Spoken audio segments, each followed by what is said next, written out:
दशरथ के जन्मे ललनवा चैत राम नवमी के दिनवा। दशरथ के जन्मे ललनवा चैत राम नवमी के दिनवा।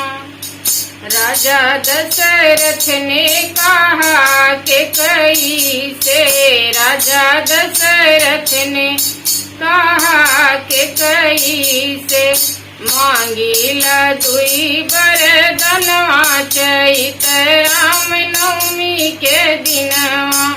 मांगीला दुई बरदनवा चैत राम नवमी के दिनवा। दशरथ के जन्मे ललनवा चैत राम नवमी के दिनवा। पहला वरदान भरत जी की गद्दी, पहला वरदान भरत जी की गद्दी। दूसरे में राम जी के बनवा चैत राम नवमी के दिनवा। दूसरे में राम जी के बनवा चैत राम नवमी के दिनवा। दशरथ के जन्मे ललनवा चैत राम नवमी के दिनवा।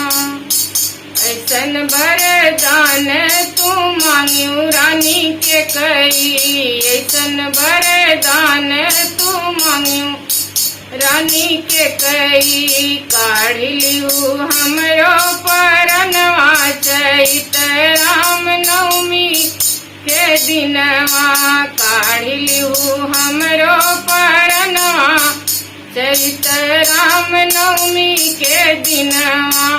दशरथ के जन्मे ललनवा चैत राम नवमी के दिनवा।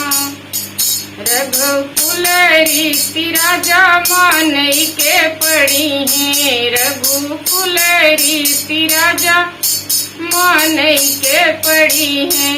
काहे के दिह वरदनवा चैत राम नवमी के दिनवा। काहे के दिह वरदनवा चैत राम नवमी के दिनवा।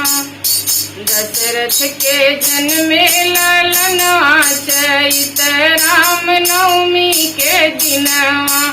दशरथ के जन्मे ललनवा चैत राम नवमी के दिनवा।